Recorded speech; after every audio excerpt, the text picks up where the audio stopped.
Raider safety, our guest on the Silver and Black Show. And George, looking on the bright side, Stewart has been all over the field this year, making plays. Talk about his growth as a safety in the NFL.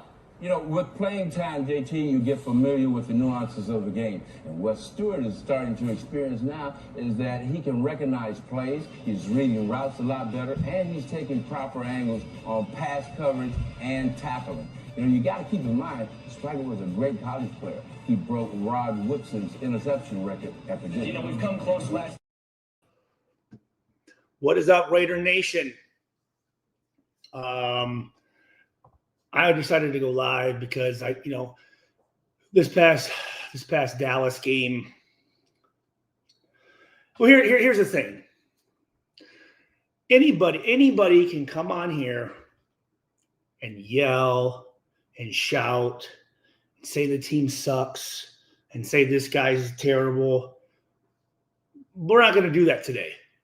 What we're going to do today or tonight or this morning, however you want to call it, we are going to actually go through and dive into what actually got us to the loss.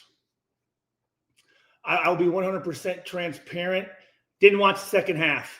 It's actually on there, the second half.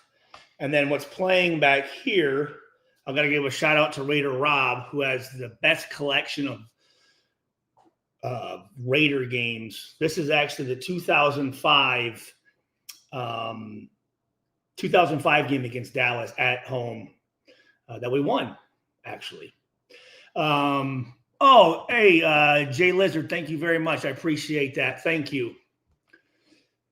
So this isn't going to be, again, anybody can come on and say, because we lost it, the team sucks. Well, how about this? How about we explain why the team lost today? Not why they suck, okay, but why they lost. And that's one thing, I watch these interviews of players and coaches, and they don't say anything. There's no substance. There's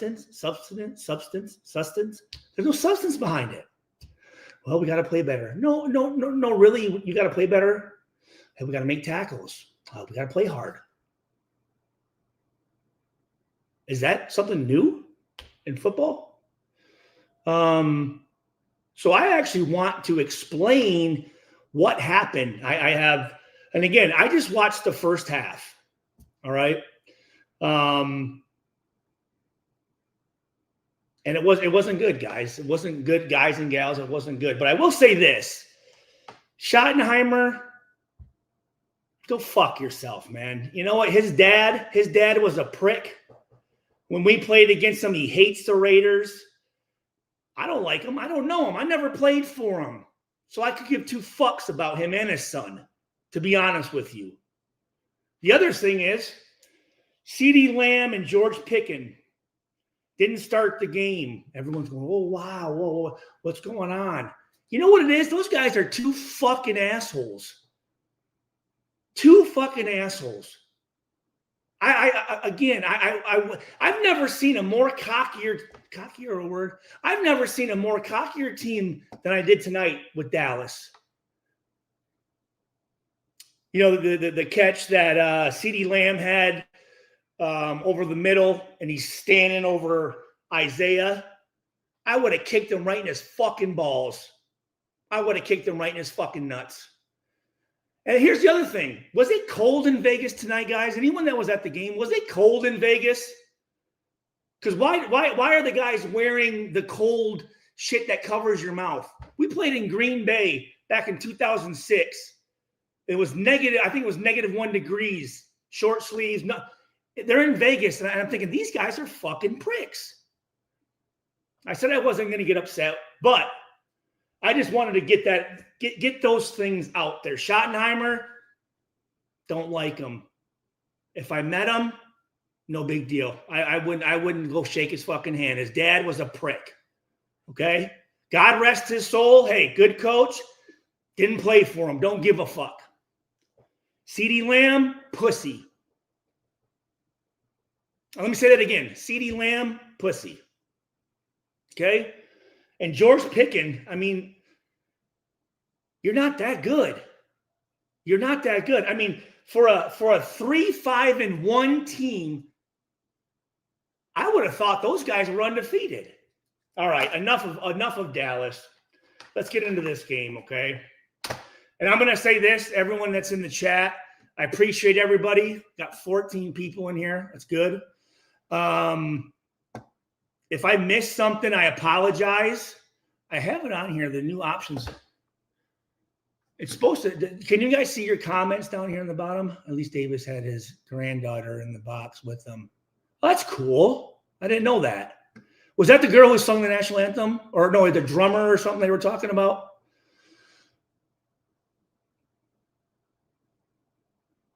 Hey, headstones, come on, man. Really? You're going to come in here and right away start talking shit. This is the shit I'm talking about. Fucking unbelievable. Could you give me at least maybe 3 minutes to warm up? And then I can start breaking down film since you're so impatient. Do you have something to get to tonight? Yeah, I'm going to swear. What are you in kindergarten? Have you never heard a swear word? Jesus Christ, headstones. How about the real analysis? What a fucking, oh my God. Oh, here he is. Okay, yeah. Headstones. Well, listen, don't be an asshole. Headstones. There's no reason for that. Why am I mad? Okay, enough. Okay, I'm not even going to look at the comments. Let me get to the game. Why am I mad? Because you know what? I have passion for something. When you care about something, you get worked up about it. That's how it is. That's how it goes. Beeb Muff 2011. Nice fucking name. All right. First of all, I should have started with this. I want to say my condolences to Marshawn Nealon's family. We lost a brother, and I'm going to just say this: whatever he was going through, nobody knows, but it's very unfortunate, and it sucks. It does. I've lost a lot of former teammates, a lot of good competitors, family members, and I mean the guy had 3 days before that he had a touchdown in the end zone on a blocked punt. So my condolences to the Nealon family, and I wish them the best. And if anybody out there is struggling with stuff, call somebody, please. So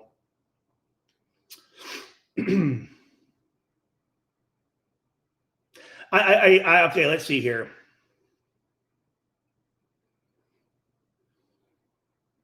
So I think here's let me generalize this. We had opportunities. There were opportunities in the backfield to have interceptions. One being in the first quarter with number 22. He had a chance for an interception, I thought. I thought he could have probably caught that. But you can see that the other team's defense makes those plays. And for whatever reason, we can't get our hands on the ball with that. So, but the defense starts off 3-and-out. Great. Here we go. 3-and-out. We're rolling. Our offensive line, though, guys. Oh, our offensive line allows way too many free rushers. Just way too many free rushers. And the other thing is, with Geno Smith, there are receivers that are open. You know, if you were to stop and pause after 3 seconds during a play, there's guys that are open, and I don't know why he's not seeing them. I don't know why he's not seeing them. I do like when the defensive linemen get their hands up. Thomas Booker had a great PBU on Dak. Yeah, but right here in the first quarter, third down, Geno Smith had Michael Mayer on an 8-yard sit route open. He was open. Throw it. Get rid of it. He also had our draft pick, number 10, on a skinny post, and he had leverage on the safety, inside leverage. I don't know what he was waiting on. I don't know what he was waiting on. Get rid of the ball. Get it out. You know what? I respect Troy Aikman. I listened to what he's saying, and he said, get the ball out. Get it out. We have guys open. Now, great play. Crosby, 9 minutes, 11 seconds in the first quarter. Great blitz by Hemingway. Sack fumble. Oh, sorry. Great blitz by Landon Roberts. Sack fumble, we get the ball. Hemingway's the one, the rookie Hemingway's the one who recovered the fumble. We get the ball on the 15-yard line.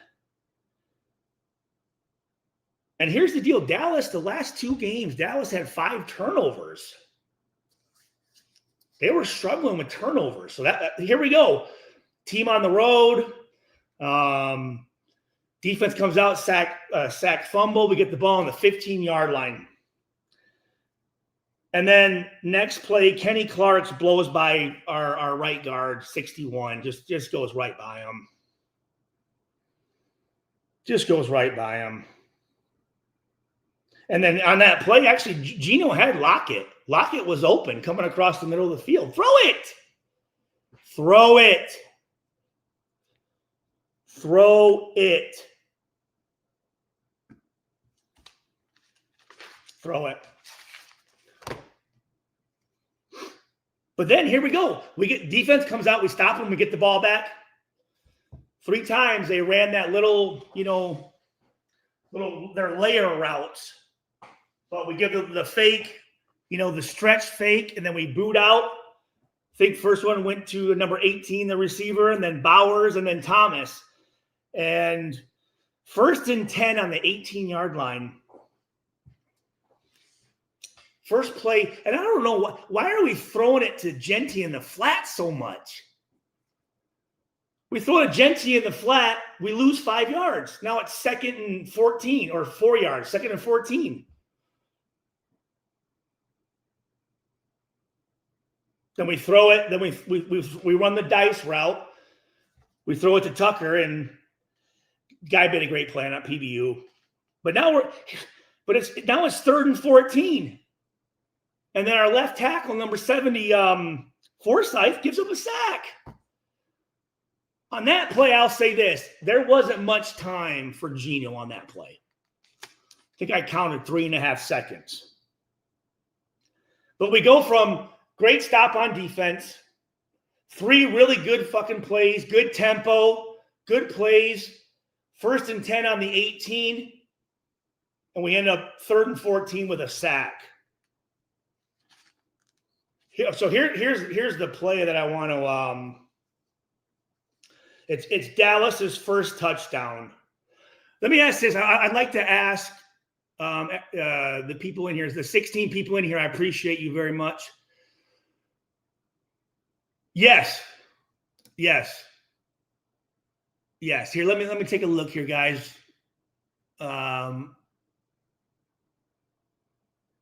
Yes. I appreciate that, Muff. Yeah. Yep. Yes. Let me see here. Hold on.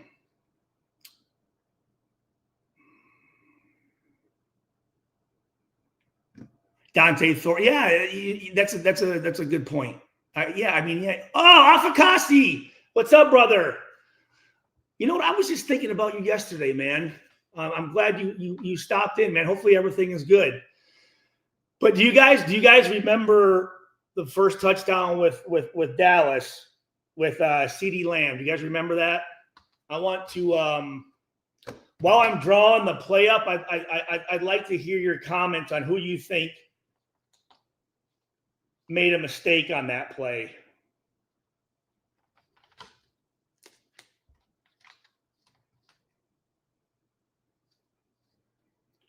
Let's see here. So we have 3, 9, Dak here, 87, 18.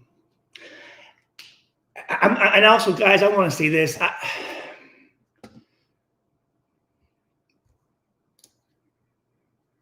85% of that was because of Isaiah. And you're right. And the other one was number 32, the free safety on that play. But Patrick Graham, I don't know the guy. I'm sure he's a good dude. But I just do not like how he runs his defense. Here's what's going on. I don't know if you guys noticed, but Dallas had a lot of bunch routes. One receiver with a two receiver behind them or a stack. Because when we're in our man-to-man defense, we don't talk to each other or run any combos with our teammates. We're just trying to man up. That's it's called cat defense. Willie Brown, God rest his soul, used to say back in him and George Atkinson, God rest his soul, and Jack Tatum, God rest his soul, and Lester Hayes, they ran cat defense where they just lined up on a guy and they guarded him. You can't do that in this league. You need to run combinations on defense, just like the offense does.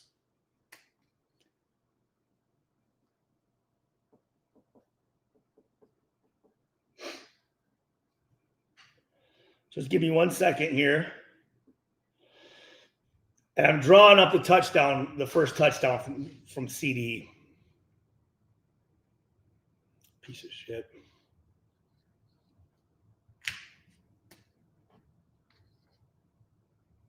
So bam. He's here. We'll just focus on this side here. So if you look, and actually, I'm actually really excited. Everyone that's in here, I ordered a big dry erase board, so we'll be able to draw up some plays. But here you go. 87, the tight end, who I think is a prick as well. He motions down here, and we're in cover 3. So in cover 3, thirds, seam curl, thirds, linebacker, 11-33, and Mike. So here we go. So he's coming down. They're stacking because they're probably thinking we're in man and they're going to run, a man beater. But here's the deal. And forgive me, I don't remember everybody's name, and you can talk shit if you want, but I don't remember. 22, who is having a good year, but guys, our corners and linebackers, they need some work. But as Palomalo's coming down here in curl flat, you got to take this seam vertical. And now, that's a technique that a coach needs to tell them. So, because what you do is you carry them to like 10 to 12 yards, and then you drop them off. But here's the deal. Dak Prescott, if you're the middle of the field safety, because let's see, we were on the left hash here. He's backpedaling straight back. He needs to go right here to here now and then backpedal and read that quarterback. And Palomalo has to carry this vertical route. But here's the thing, 22, I don't know what he's doing. He's got thirds, right? So he's got 22s here, 32s here, and 36 is over here. Third, so you have 3 guys deep. 11, and 33 have the short stuff. He comes down on I don't even know if they play action or not, I don't remember, but he comes down on this play action when just get deep because this tight end was actually open as well. So what I'm looking at is it's a lot of Stokes. Thank you, Malibu. I appreciate that. Thank you very much, One Real. I appreciate you coming in here. Let me see here, guys. I am from Dallas, so I am a Dallas Cowboy fan. Okay. Well, I appreciate you pulling up, my man. You can't survive in base 4-3. No. Need to create simulated pressures. Graham tips is yes. Ferguson.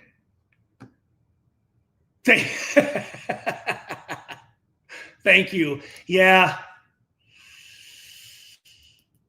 I agree. But here, I look at it and I don't know if it's, I mean, obviously again, if you're starting in the NFL, you're a pretty good football player, but we're not helping ourselves. We are not. It is hard enough to stop an offense when you're playing your defense perfect. Now add in there, you're not, it's just like anything, any profession that you're in, right? You have tools. A mechanic has his tools. A carpenter has his tools. A surgeon, a doctor, they have their tools. So when you're on defense, there are certain tools that you can use to help you out there, and we're not utilizing them. We're putting ourselves behind the 8-ball. And it was definite tonight. And then you can see the other team go, okay. I see what they're doing. So they're putting their guys in positions to make them successful. We are not. We are not, unfortunately. And then I don't know if you guys remember, but after that touchdown, it's our first play on offense. They run that little play action boot, and Geno has a chance. He has time, has a chance to throw it to Trey Tucker, and he just wasn't even close.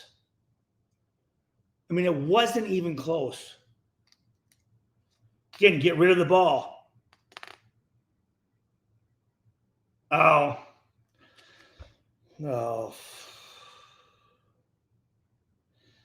And this is the okay. So this is what I'm talking about. If you give me 1 second here, if you're patient, please. The play where I was talking about CeeDee Lamb standing over Isaiah. I'm going to draw this up real simple.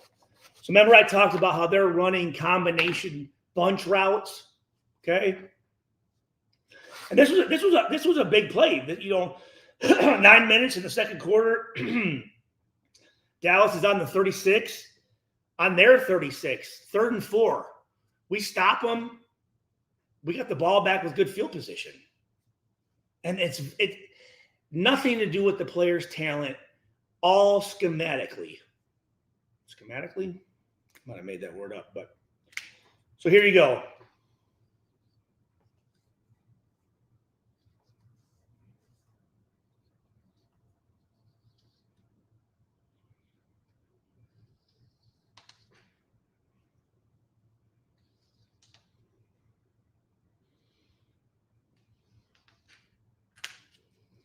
Here, well, let us know what Willie Brown would have said with a few in the secondary not getting involved.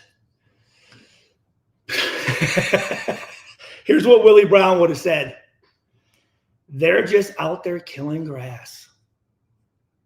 Out there killing grass. That's what they're doing. Killing grass. Which, don't kill grass. Grass never did nothing to you.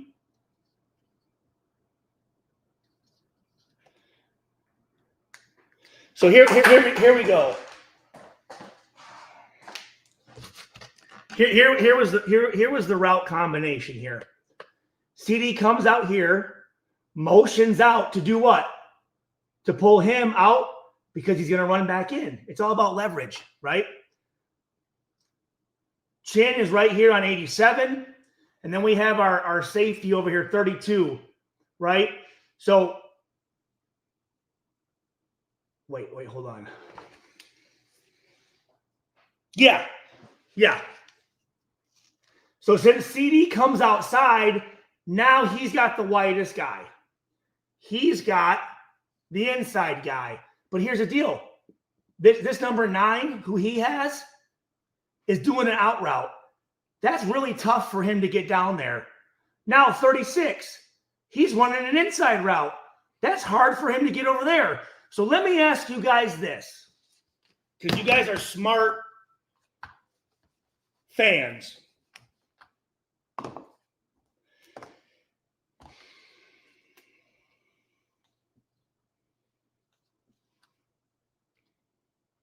So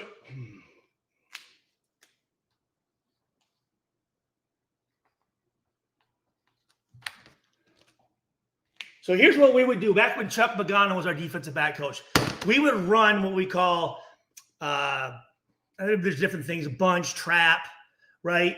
So what you do is this guy that's on the line of scrimmage, you lock him with number 11. You lock him, right? Or you erase. So these guys right here, he's not even just – because this guy's not getting the ball.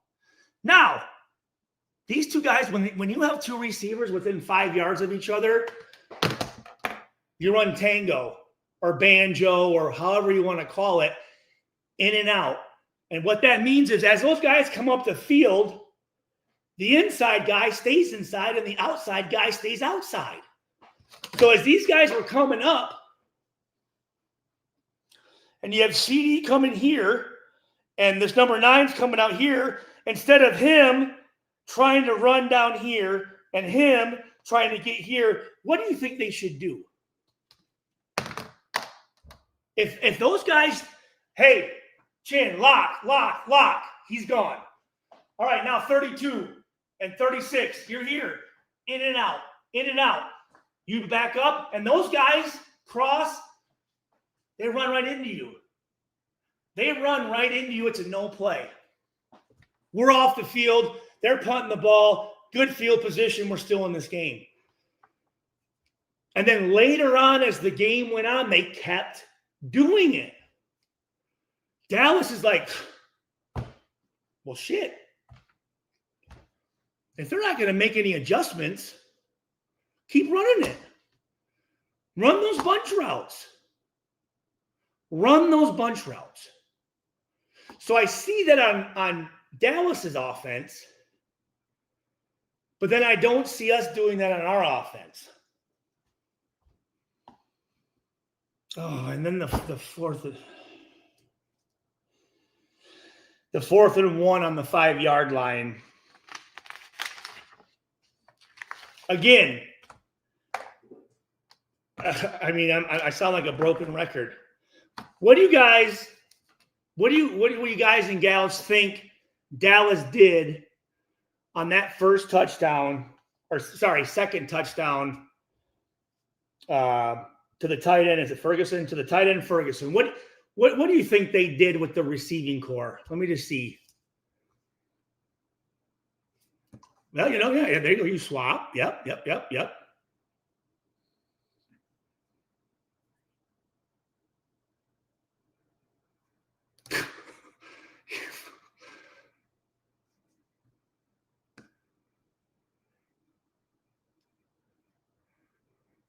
I just want to ask you guys what I've been talking about. What do you think their receivers were? They close to each other or were they far apart? Yep. And it was a complete play where they took what our defense does and said, okay, let's draw this play up according to what their defense does. So here you go. And it was a good play. But let me just draw it. And again, it goes back to schematics, not talent, not toughness, not even the guys not being smart enough. It's our scheme. It's so fucking vanilla. Defensively, people, defensively. Yeah, no, I read comments as when I can.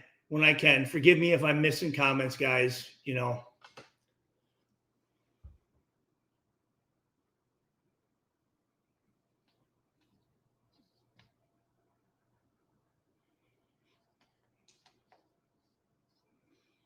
Oh, this one will make you sick. Will make you sick.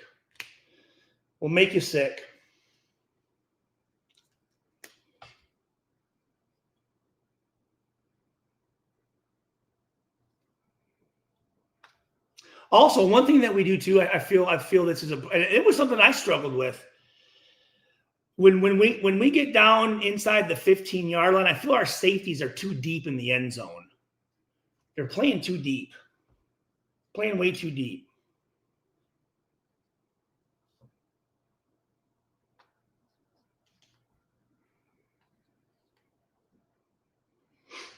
Okay. Oh, yeah, this was weird. I don't know if you guys remember this, but on that touchdown, so post here, running over here. He's coming up. He's coming around. He's coming right here. So we were actually in zone on this play on the again, this was in the second quarter on the I think the 5-yard line. Yeah. 4th and 1 call. Again, we can stop them. We get the ball back. They don't score. That's huge. That's huge. So here's what we got. So we're playing third. So he's over here zoned. Here we go. This safety's coming down. He's got middle. He's over here in this area here. So this linebacker. Okay. How many? And here's what they did. You see this? You see this running back right here? They motioned him out here. Okay. They're motioning him out here to do what? To make this linebacker get wide so that they can come in the middle, right? So what this backside linebacker needs to do, because look at this. We have 1, 2, 3, and then for whatever reason, Butler dropped in the same position as 33. So we have 4 guys on one dude. One guy. Everybody should bump over. He bumps. This guy comes up because this guy's just sitting here, and Butler drops over here, and the middle of the field safety was too deep. It's an easy pitch and catch. But they need to talk to each other through film study.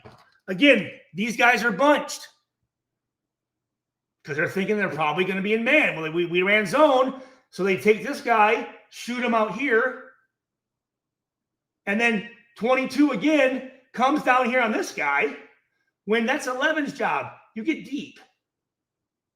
But instead, he pushes over here. And again, so we have 1, 2, 3, 4 offensive players on 3 of our defenders. And then over here, we have 1 receiver and 4 defenders. That's the game that coaches, that's how it's a numbers game. And when you see quarterbacks coming up and audibling, switching sides to run, it's because one side, we outnumber them. The other side, they outnumber us. Let's not run over there. Let's go over here. Quarterback, 4 guys on 1 receiver or 3 guys on 4 receivers. What side are you looking to?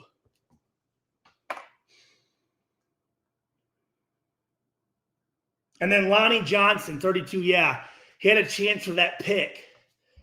It would have been a great catch, but we got to make those plays, and we're not making those plays. We're not making those. And then we have the interception. Kenneth Murray tipped to Bell. He caught the pick, right? Their guy made the play.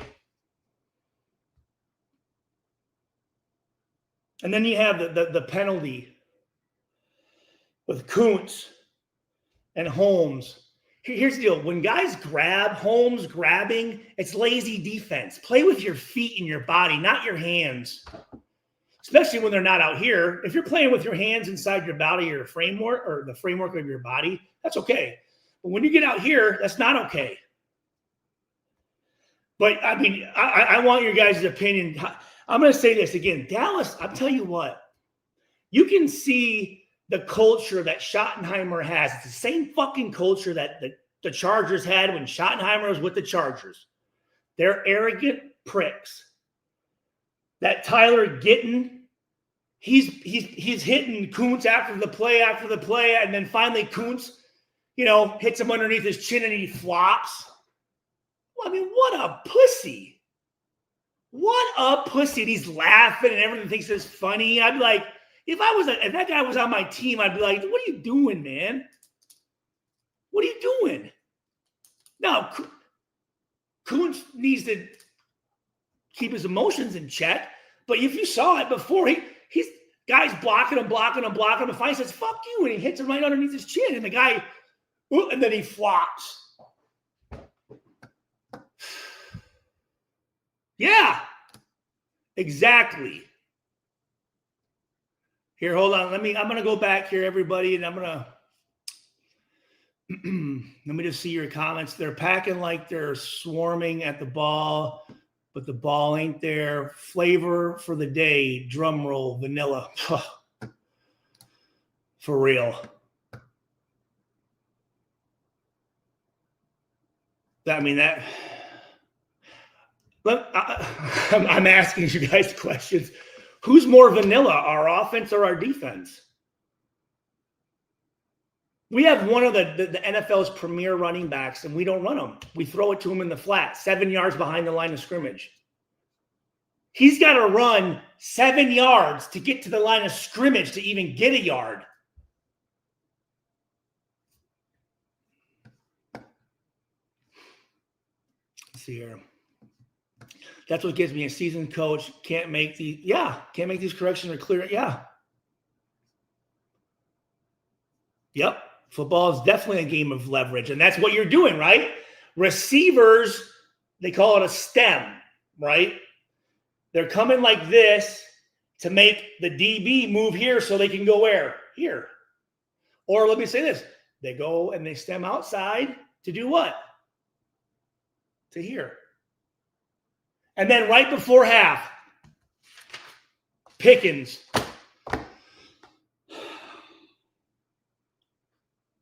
One minute, 12 seconds to go. He did the oldest juke move in the book. I saw it coming. If you're running down the field, are you going to do this? Are you going to do that? Are you going to look over here towards the sideline? No, you're going to look forward. But he's doing like this to get our guys to do what? To go outside, and he goes and cuts in.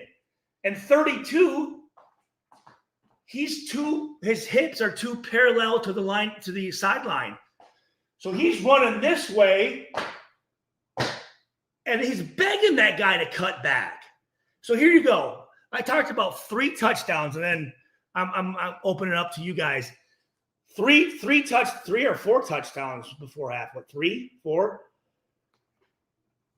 Technique, bad angles, bad eyes, bad leverage, getting too deep, not utilizing the tools in your toolbox.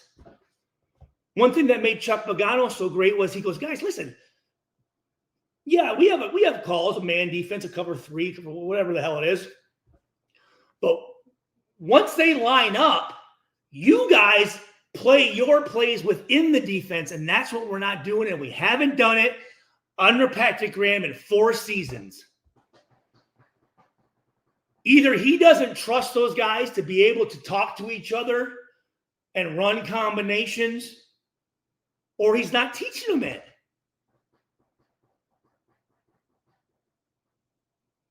He's not teaching them that. And it's frustrating. Because, again, it's, opportunities for 2 interceptions. One in the first quarter by 22, one in the second quarter by 32. We drop them. What does Dallas do? They get it. Now, again, Crosby, sack fumble, great play. We pick it up.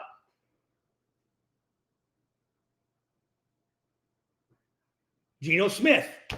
Guys are open. Throw it. Throw it. Throw it. Get rid of it. Guys are open. Now, is our offensive line blocking well? No. But it wasn't all just them. It was not all just them. There are guys that are open. I don't know. And here's the problem that happens.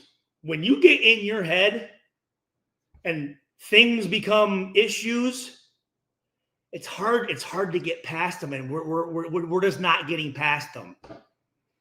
We're not able to make the go, you know what? That game was gone.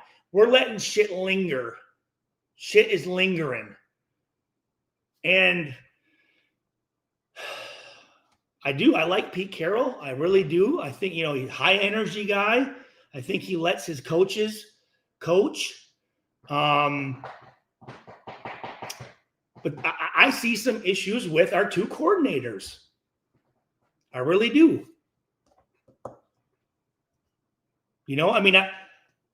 I don't know Chip Kelly. I know he's got success. He's wherever he's been, he's won. So I'm assuming he knows what the fuck he's doing. But I don't feel like he's opening up the playbook for our offense. Because again, I don't think he trusts the guys. So then I think about it. Are our guys not smart enough? Are they not capable to do multiple things pre-snap?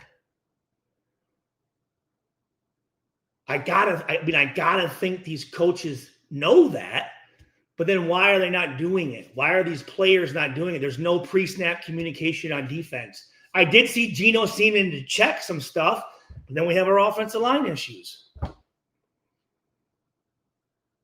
And then we're not giving the ball to Genty. And then again, just now before I got on here, the last touchdown that they had, or not the last touchdown, was the last one I saw.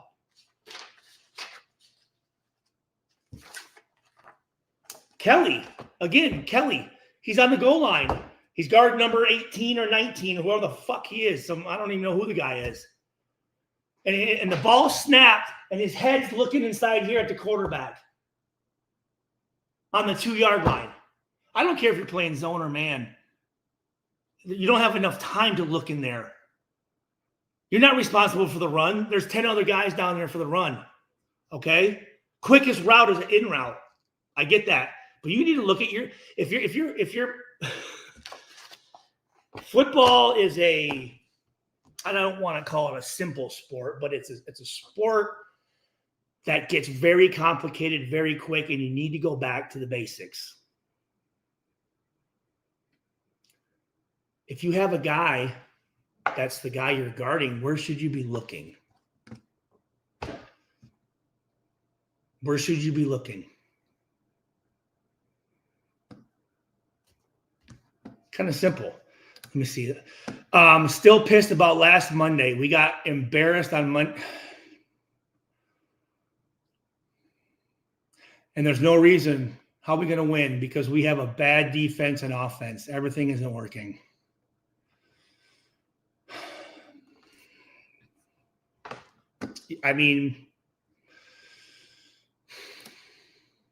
Oh yeah, that freaking flop, Oh, hey, Sean, thank you very late at night. I feel like doing some things to release myself. I need to let it out. Yeah, I you know what? Sometimes, I start this podcast or this video off saying I'm not going to get mad, and then I go into a rant. Yeah.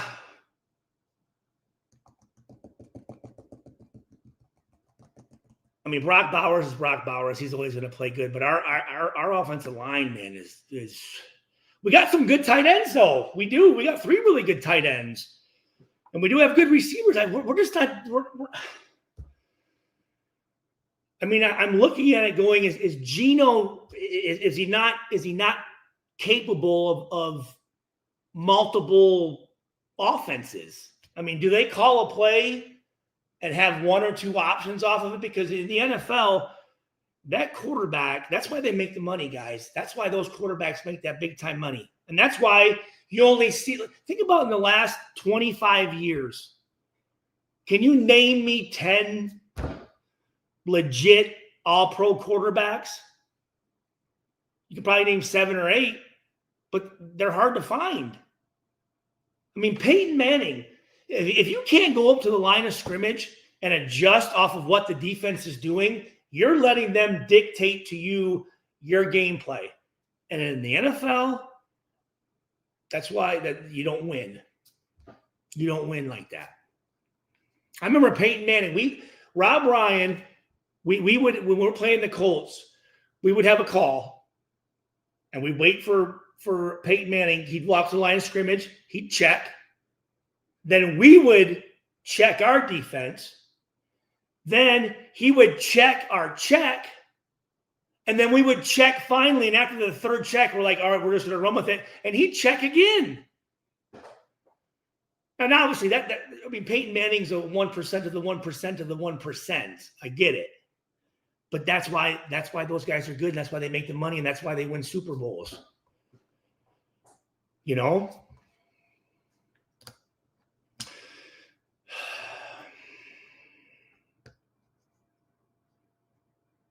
I gotta say, our corners are not.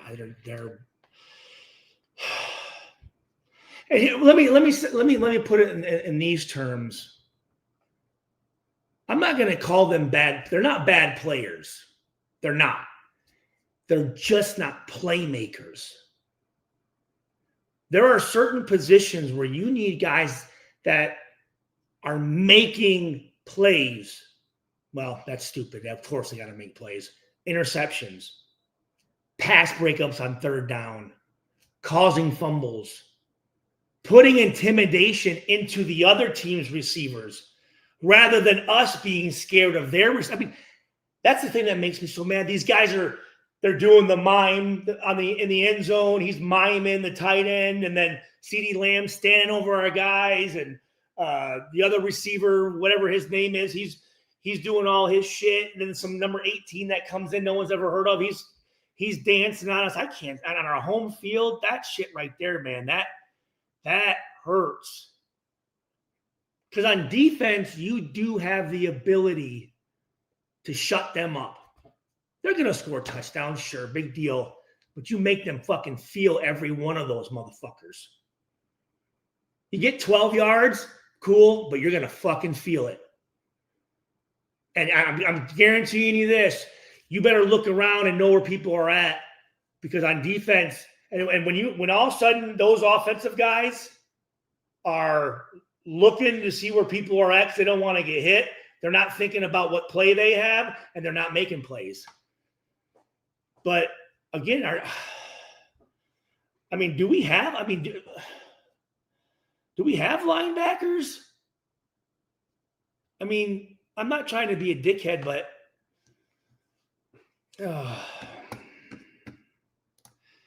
Geno Smith can't throw the ball. He's man. Our wide receiver room is not our answer to make some sense in the play calling. No, you're right. As soft as soft. Hold on, what's it doing here? Stop. 6 carries, 7 yards. I mean, what did we draft them for? It's just take away all the X's and O's and all the audibles and stuff like that. Just make it simple. You draft a fucking number 6 or 7 pick or whatever he was, and then you throw balls to him in the flat. The guy's got one play over 20 yards this season, and I think he led the nation last year with like 25 or 26 plays over 20 runs over 20 yards. You got to get running backs need to get warm. They got to get lathered up, man. You can't just expect them, you got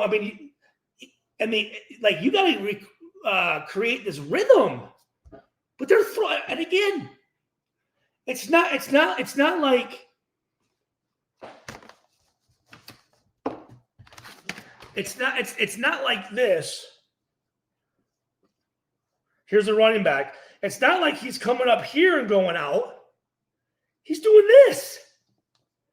So when he catches the ball, we're back 8 yards already. Again, he's got to get a first down to get to the line of scrimmage. So if I'm looking at the odds, if I got to run 8 to get 3, that's bad business, man. That's bad ball. That's bad ball. I heard Genty is hit in backfield 80% of his carries. Well, I mean, that's true too.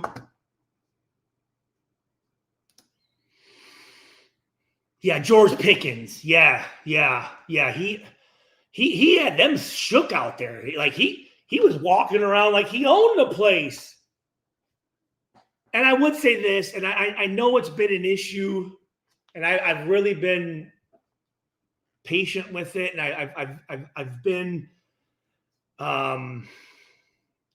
silver and black all day long, but it sounded like we were in Dallas. Did you guys notice that? Like it sounded like we were in Dallas. It really did. It really did. Lack of aggression.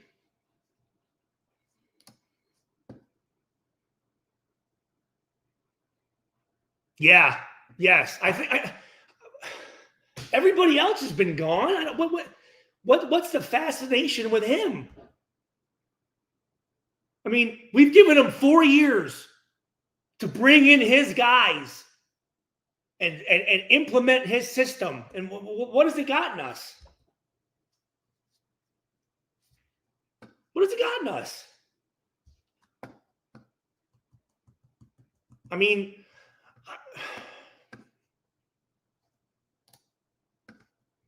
it seems like the guys are taking direction from Max, but once Max is up on the line, that makes sense, Maz Dog. I did see them. I did see communication there. You're right. Until the snap, and then the guys are guessing. Yeah. Here's something, and forgive me, everybody, that I appreciate the 33 people that are in here. I really do. Forgive me for not getting to your comments, man. I apologize. My brain's a little fucked. First touchdown. Okay, CD Lamb scored. Yeah, yep. Stayed in his zone by the sticks, ignoring CD run. Yeah. So I probably didn't address it, and actually Troy Aikman addressed it because fuck, Troy Aikman's a Hall of Fame quarterback. But when you're in that curl flat area, it is an adjustment if that curl flat guy, which is Isaiah, if you have to cover the vertical. Because technically in that defense, you drop him off at 12 yards and the middle of the field safety picks it up. Well, number 32, again, was backpedaling instead of going right to the middle and then reading that quarterback. So, I mean, I'd have to know what the scheme is. If that makes sense to everybody. Oh gosh, forgive me, guys. Here, I want to see. You can't win with this roster, no matter how. But okay, so okay. But that's the other thing. A coach's job just isn't supposed to be just X's and O's, right? In the pros, well, I guess even in college, you recruit. It's you're going out and finding talent to fit your system. Well, what are we doing? Well, forgive me. Chip Kelly, our head coach, forgetting his name, our head coach, Greg Olson, they have to deal with what we have right now. But not Patrick Graham. 4 years. This should be his guys. So if we don't have the talent, what are we doing? Who are the defensive scouts? Who are they scouting? Who are they drafting? Who are they picking up in free agency?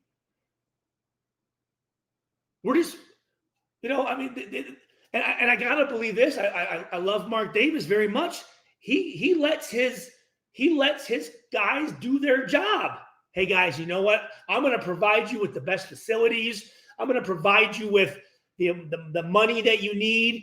Go do your job.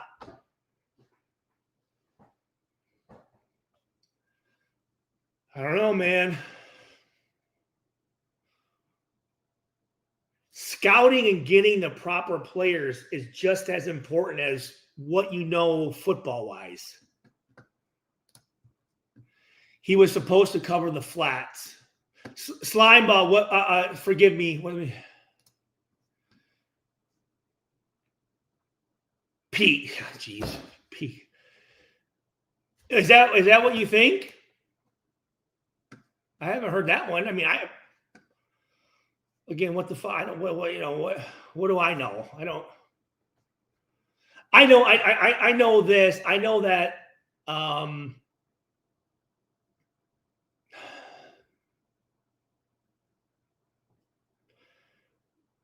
You got to. These coaches, again, here's the thing. You can have these coaches, right? And some of these coaches are pricks. Probably 89% of these coaches are assholes. They're in their own feelings. They're arrogant. They're self-conscious. They're fucking, you know what I mean? Just because you have a system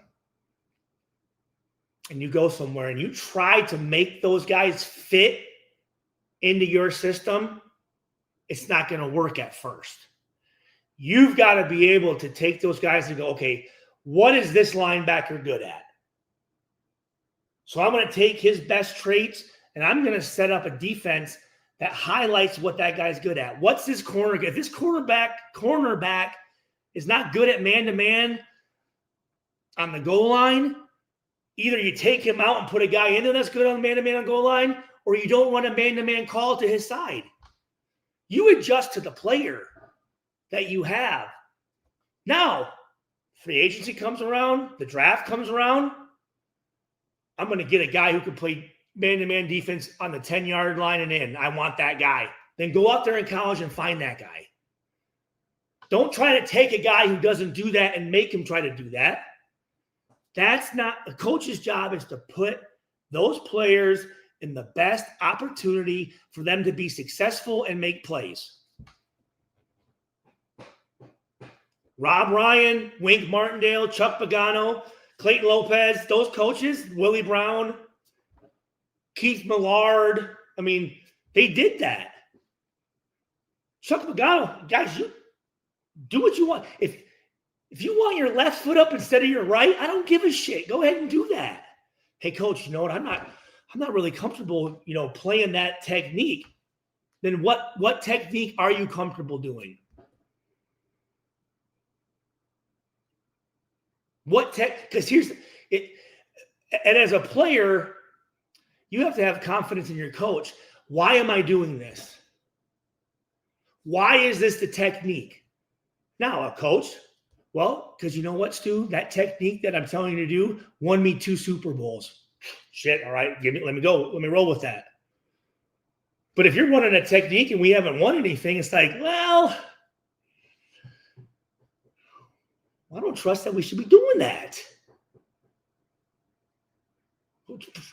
You're putting me in a spot that's going to – because here's the deal. I'm going to get fired before the coach does.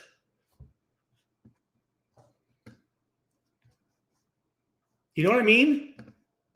I have a hard time believing out of 160 old linemen. Wait, hold on. I have a hard time believing out of 160, we got 156 to 160 in talent. Forgive me, Mazdak. I'm not sure what that means. You don't hire a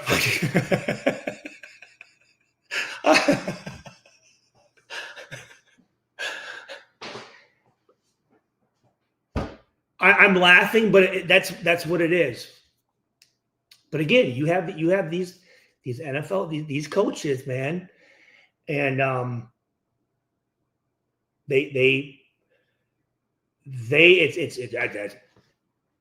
it's my way or the highway. That bullshit.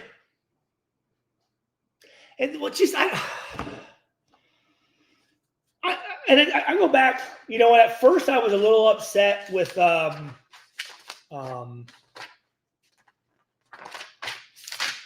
Malcolm Kuntz for that personal foul. But you know what? Now thinking about it, I like it because that guy was just fuck that. Hit him right in his fucking jaw. I bet you that guy didn't do that shit again. I guarantee you that guy did not do that shit again. And then again, CeeDee Lamb just like this, standing over Isaiah. His nuts would have popped to the top of his head. I would have fucking, bitch, get the fuck off me. And here's the other thing. I know this for a fact. Warren Sapp, Derek Burgess, if they saw a receiver standing, they would have ran up and smashed that motherfucker. Instead, he's just standing there. No one's doing anything because everybody's a nice guy. And I get it. The game's different. It's different. You can't hit guys like you used to, but you can still fuck people up. You can still fuck people up. I just do this. When I played, obviously we didn't have the best teams. We had some very good players, some great friends of mine, good defenses, good offenses at times. But I know this, we weren't fucking around. If we did lose, you felt that bitch. If you score a touch like these guys, where you see a running back come in and he's about 3 yards to the end zone, and the DB just kind of does one of these deals, you make that motherfucker pay. If he's scoring, I'm giving you a thigh bruise, I'm tearing your AC, not purposely, but I'm chopping you the fuck out. Fuck, I'm not just gonna let you just because you're close. Yeah, hey, he's gonna score. I'm just gonna let him walk in. And here's the thing: I think the coaches allow that. It's the same shit's going on right now at Purdue. I don't know which team's worse right now, the Raiders or Purdue, with that mentality. It's frustrating. I take it very personal when I see guys dancing on our field and stepping over our guys and fucking mime dancing and what was CeeDee Lamb doing? What the fuck? I would have fucking broke his fucking forearm. Hey, listen, you might make a catch, but you're not going to sit here and fucking showboat in our field. And that was, I don't know if it still is, that was what the Raiders were about. That's what Al Davis and Jim Otto and Jim Plunkett and George Atkinson and Fred Biletnikoff and Lester Hayes and the list goes on. You think those motherfuckers were letting guys fucking do this and fucking stand over them and fuck no. I know Charles Woodson wasn't. I know Derek Burgess wasn't.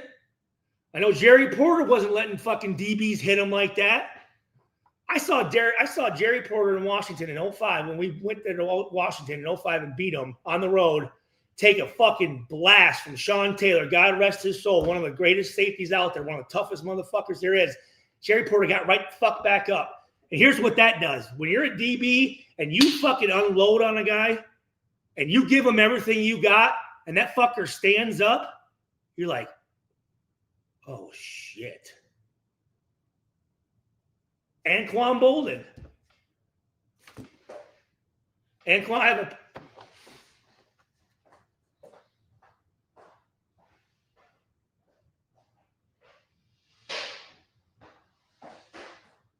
Right here. One of the two games we won in 2006. I thought I'm gonna fucking just I hit him and fucking he kind of bounced off that thing. I said, oh shit. Okay. I gotta get my mind right here. I gotta get my fucking mind right. Them running backs, those running backs should be fucking pissed. Get off my legs. Stay off my. No, you hit them right in the you dent their fucking shins back. But I don't know. Fuck. It's and again, guys, shit. Funny how JPJ can't be at center, but yeah. Exactly, Boogie. No, I mean, That's what I don't. That's what I don't get. I don't.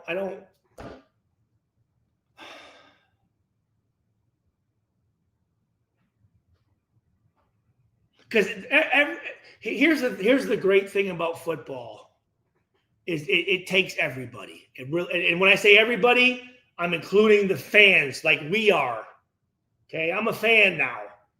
I haven't made a tackle in fucking 20 years. It literally takes everybody has a certain percentage of every win and every loss. It's figuring out who has the most of the percentages when a team's doing bad, so you know who to get rid of, what the problem is, or a team that's doing good, who deserves the more money, the big contract. That's where it is. But we all have a say in this thing. The fans, again, I thought we were in Dallas. I had a Jerry Jones is up there fucking laughing and hanging out, fucking cheersing people, and the crowd on third. I mean, when Dallas is making catches, I mean, just cheering. And after interceptions, I'm going. And I'm not. Let me rephrase this. I'm not talking bad about the fans. It's just, unfortunately, with the location that we're in, which I'm glad we're there. Trust me, and I'll go into that some other time. But I'm glad we're in Vegas. He did the right thing to do that. But it's going to take a little bit. You know what I mean? Just like when the A's start up, it's going to take a little bit, but it'll get there. But right now, man, it's not. And that kind of, we as players, we feel your energy. We feel your positive energy and we feel your negative energy. You know what I'm saying? Like, it's everybody, man. But it's figuring out, Gino, let me see. Gino is so fucking.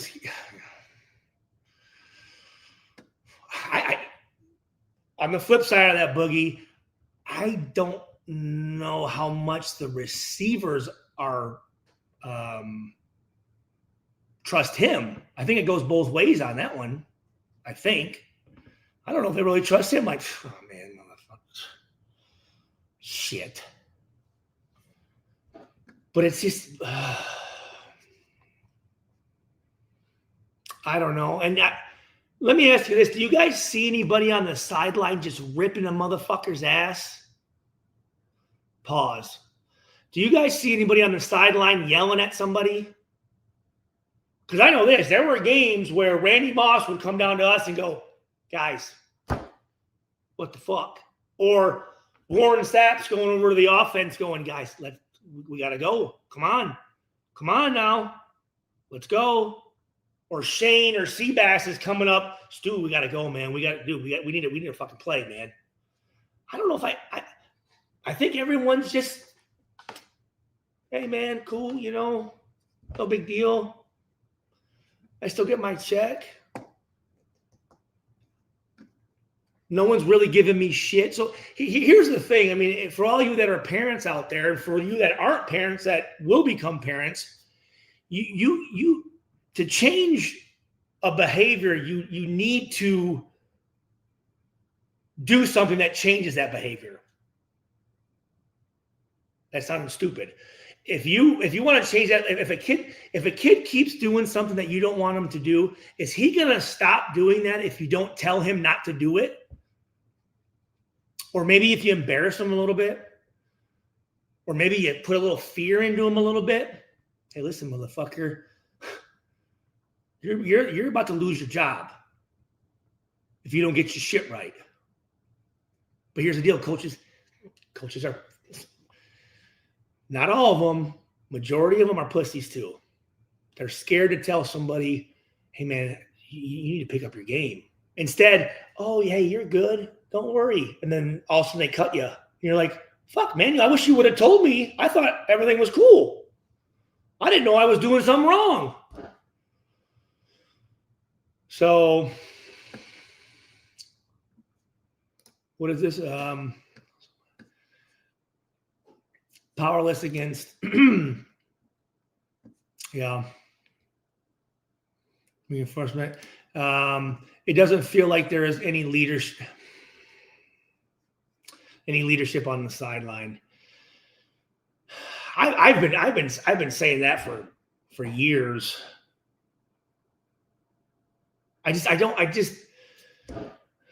Besides Crosby, who on that? Think about this.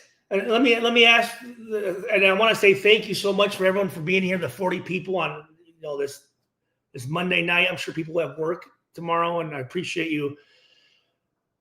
Who on this team, besides Crosby, could step up and grab a motherfucker and say, "Hey, listen, guys, this is what we need to do." I mean, Gino maybe could have in the beginning of the season, but besides Crosby, who?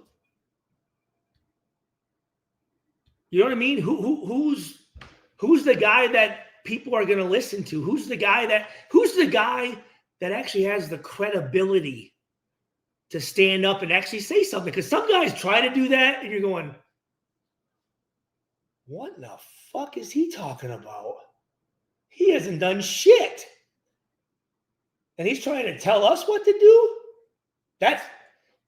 I'd rather have someone not say anything than some guy stand up and say something that shouldn't be saying it. That has the adverse effect. But besides Crosby, who on this team do you think could do that? Michael May. Oh, well, I would say Mayer, yeah, but obviously Brock Bowers.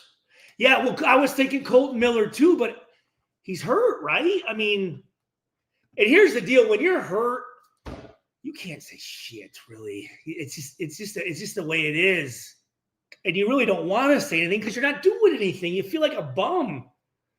Seriously, you feel like a loser out there, man. It's like you're sitting in the tree, hey guys, pick like, fuck, you're in the hot tub. Like, don't fucking tell us what's going on. But I thought Colton Miller, Adam Butler. I like Butler. I do. You know what though? But here's the deal, Dot. He's earned his stripes. He's earned his stripes. So he definitely he could have said some shit last year. I bet I'm assuming he probably did, but he's it's still a little weird. Right now, he should be cussing motherfuckers out. He should be cussing motherfuckers out. I don't care if Bauer's a second year. If you're right. No, that's exactly what. Yeah, I hope JPJ. Yeah.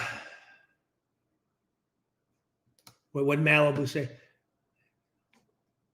Sorry, forgive me. What did Malibu say? Forgive me. Oh, okay. Yeah. You either coach it or that's Troy. My brother's name's Troy. She went to San Jose State. Jeff Garcia, a great San Jose State Spartans, along with Courtney Anderson. You either coach it or you allow it.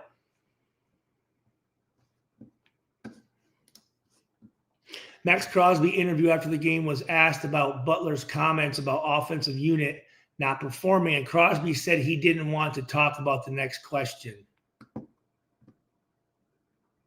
Hold on, wait. So Matt interviewed.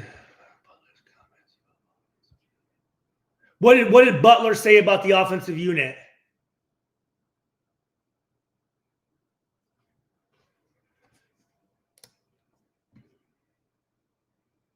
I see a lizard.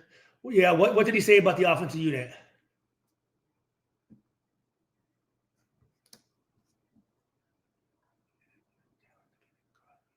You're right. JPJ has the attitude and the talent to be the Crosby offensive line, but this staff is blind and doesn't. I kind of agree. Wait, hold on. When that question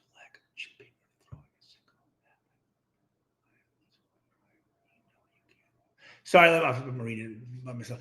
One thing I question is the lack of chipping or throwing a single halfback screen pass on at least one drive when you know you can't hold the pass rush. Chip Kelly barely started to spam the wide receiver screen. Yeah. Oh, so, okay. So, okay. All right. So now I have it in context. So Butler said the offense isn't doing their part. And what was Crosby's response to that? What was Crosby's response to that?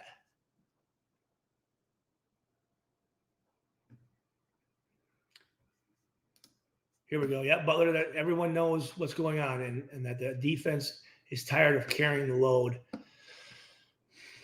I mean, Stu, do we need to blow this up to a hard reset and start again? I don't think so. I mean, how many we gotta at some point roll with it and let the shit. You gotta cultivate it, right? You gotta let the shit breathe and let it grow. And we gotta at some point go, let's let this thing work itself out. You know, I don't want to. I don't want to. I do like this. I do like the coaches that we have. I do, and I do like some of our players. I do. I mean, I like our players. I do. There's just things that need to be tweaked, and see, that's the problem. That's the fucking problem. That is the problem. Crosby should be going, yeah, motherfuckers, get your shit right. You're fucking up the church's money right now. Got that quote from Warren Sapp. You're fucking up the church's money. Get your shit together. Call somebody out. Because otherwise, if no one's getting cussed out, they may not even know they're fucking up. Again, how do you know if you're doing something wrong if the person... How do you know if you're doing something wrong if you're not told you're doing it wrong? How do you change behavior? By ignoring it? And that was the shit that drove me crazy about Derek Carr. Well, we have guys in there. Call them out. Fuck that pussy passive-aggressive bullshit. Guys do that so that when they go back to the locker room, the other players come up to them. Hey, man, were you talking about me? Oh, no, bro. No, we good, dog. We good. No, not you. Fuck that. The fact that you just told me that Butler said that, I like Butler. I've liked Butler since last year. The guy's a fucking playmaker. Runs his fucking ass off. Makes plays. Tackles down the field. Doesn't bitch. You never hear anything from him. He has a right. He has a right to say something to the offense. And then here's the perfect time to fucking join as a group and have that unified stance as a team. And Crosby says, no, I'm like, bro. Because you know that Butler and Crosby are talking, and then all of a sudden you say what you know everyone else is thinking, and then they don't back you up. That's when motherfuckers start to split. That's fucking horseshit. That is fucking horseshit. That's fucking that is pussy shit.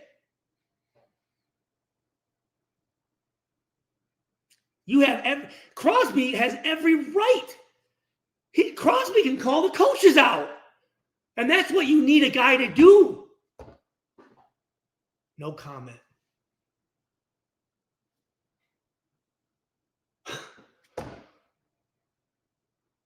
I mean, what the fuck? Put some pressure on these motherfuckers. How do you make diamonds? By pressure. If there's no pressure, there ain't no fucking diamond. It's just coal. I think, right? Is it coal? Whatever. That upsets me.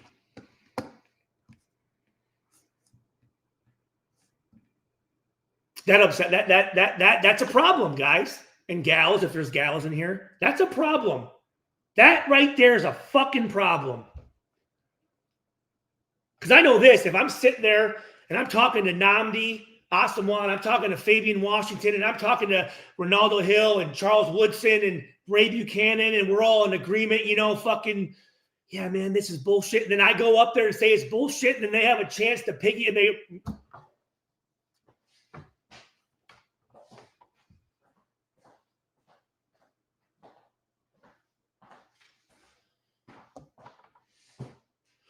That's how you lose trust with your teammates faster than anything. And I have some examples of that. I don't want to get into it now, but I have examples of that where, hey, man, that's bullshit. The coach said that. Let's go talk to him. No, man, I'm good. Cool. I'm good. Like, seriously? Well, I'm going to go say something. You're not going to say anything? You're good? All right. That's some fucking, that is,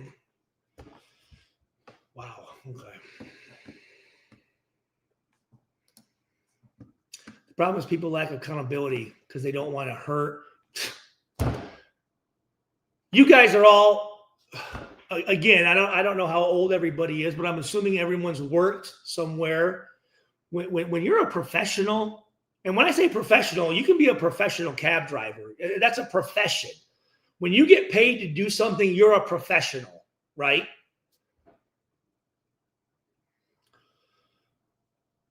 Feelings should not be involved.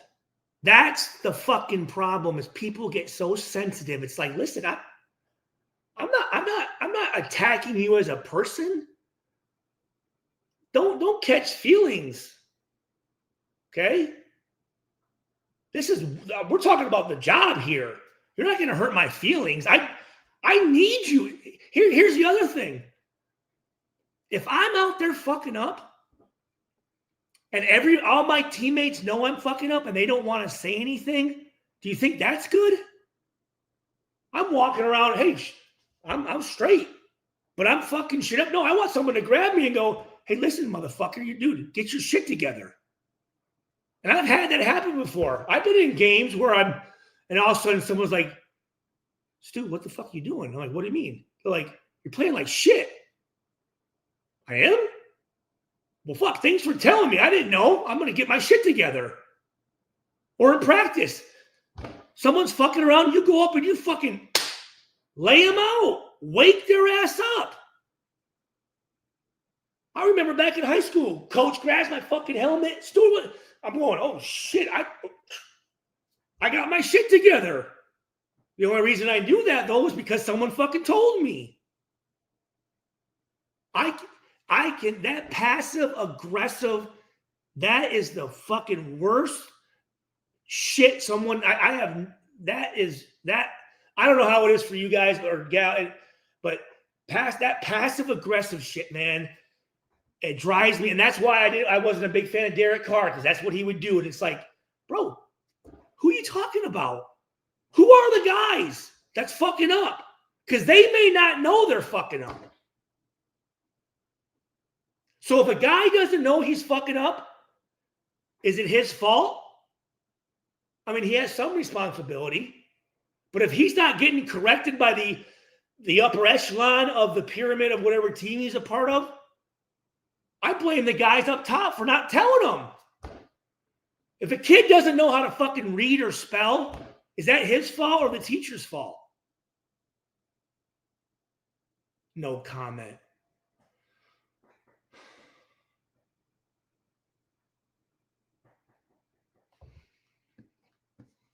Yeah, there you go.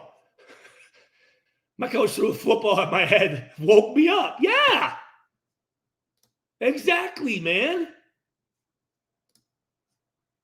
Exactly. I mean, think about I just know I'm thinking about with my wife, right? You let shit go with your wife, like little fucking thing, fuck, little things with your wife, and then all of a sudden you blow up at her for it. But she had no idea that was annoying you, right? So can you get mad at her for doing something that made you upset, but you didn't let her know that made you upset? That's your fault. Hey, I don't like it when you fucking leave the bathroom door open when I'm fucking sleeping. I'm trying to sleep. You have the light on and you leave it open. Oh shit! You know what? I'm not going to do that again. I didn't know that bothered you. Thanks for telling me. Hey, listen, on this play, dude, I'm expecting you to be here. You're not there. Oh shit! I didn't know I was supposed to be there. I'm supposed to be there? Yeah, dude. Oh fuck! Hey, my bad. Thanks for telling me. Hey, who's supposed to be there on that? Who's supposed to hold the outside edge? Who has the D gap on that play? No comment. What the fuck does that do? Well, I said I wasn't going to get worked up, but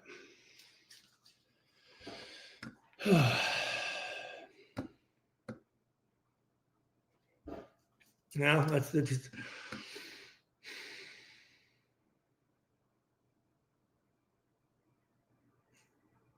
I like that. Yeah, accountability is everything. I need to, in football, out of all the sports, you have to trust that the guy next to you, the guy in front of you, and the guy behind you is going to be where he's supposed to be. You have to. Those good teams could trust those guys. I know for certain. Like when I was a rookie, if a guy like Warren Sapp didn't trust that I'm going to be where I'm supposed to be, he would tell Rob Ryan, no, I don't want him out there. I don't want him fucking up my shit because he's jumping in the wrong gap and then we're fucking shit up. I need to count on him. I need to know this guy watched film. I need to know this guy's in shape.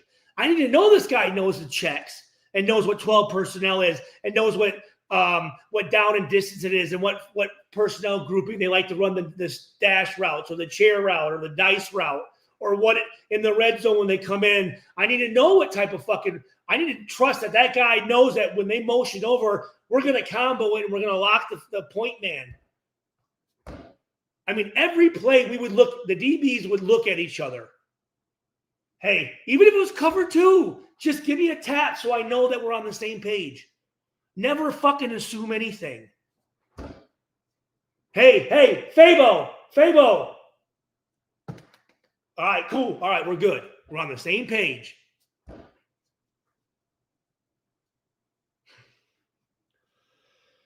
Well, we should have kept Jack Jones. I know he dogged it a few. Yeah, no, that's a tough one. I do agree with you, but you can't trade 1 for 1. Just because you have a big play doesn't mean you can give up a big play. But he did but he gave up plays too. So yeah, that's kind of the age-old question. You know, you have a big playmaker, but he gives up shit. Or do you have the guy that doesn't necessarily make big plays, but he doesn't fuck up?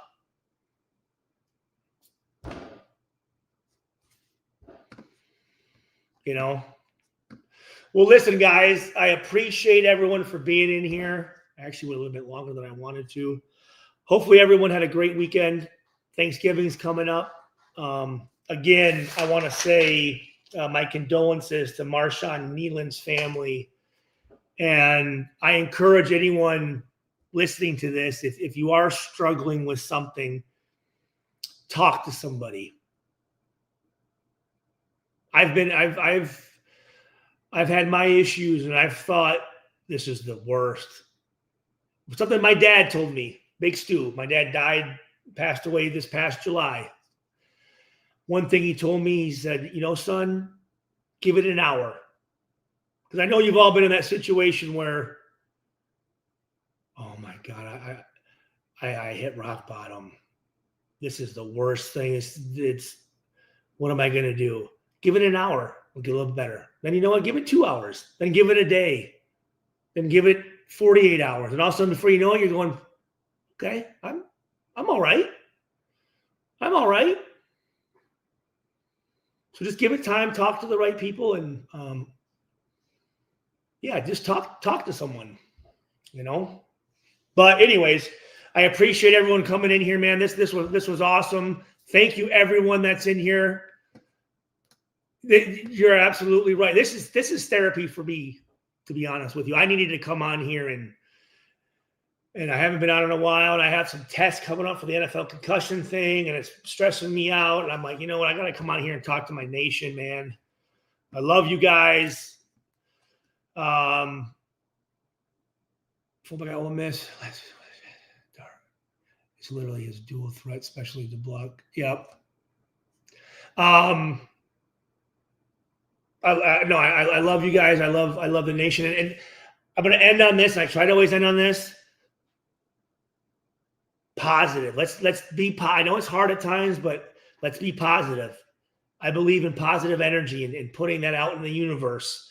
If we're negative Nancy's and we're cussing, which you need to at times, but let's cuss, get it out, and then let's move on. And I would assume none of those guys want to lose. I would hope that, right? So they're doing whatever they can. It's just not working. Let's stay behind them, and let's finish strong. You know. But I appreciate you guys. Love you guys. Go Raiders. Oh, everybody. I put a little video on the back end of this too. So check it out.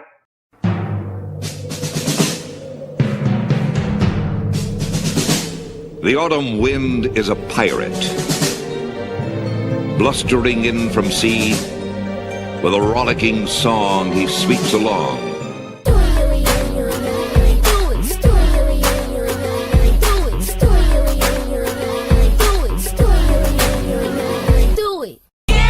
Gotta say it like short. You know they can't play on my rich bitch, turn it to my side hoe, cause the money long like the arms on Rondo. 4-door Hondo, feeling like a Lambo, doing donuts with my eyes closed. When my top drop down, middle fingers out, screaming out loud, how you like me now? I'm a young stunner, straight from California, A. Tell your girlfriend, juice box, catch a fire. Thought I told you I'm a California stunner.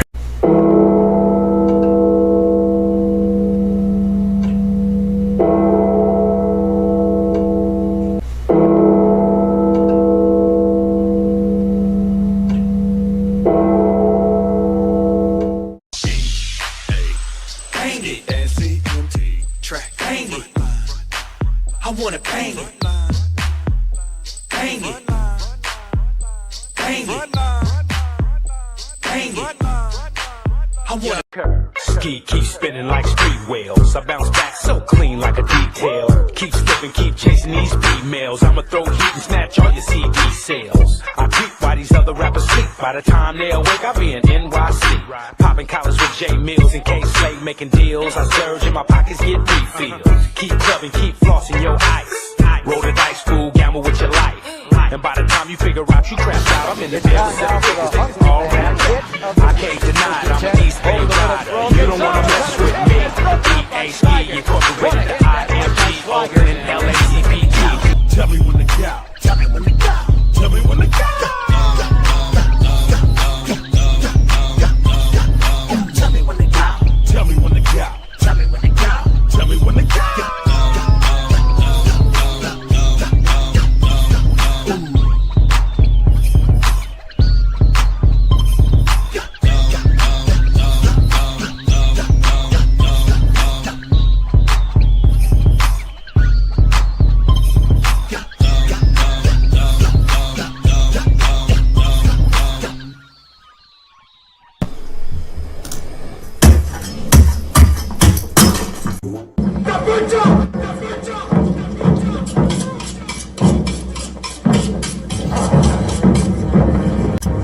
This is fresh meat.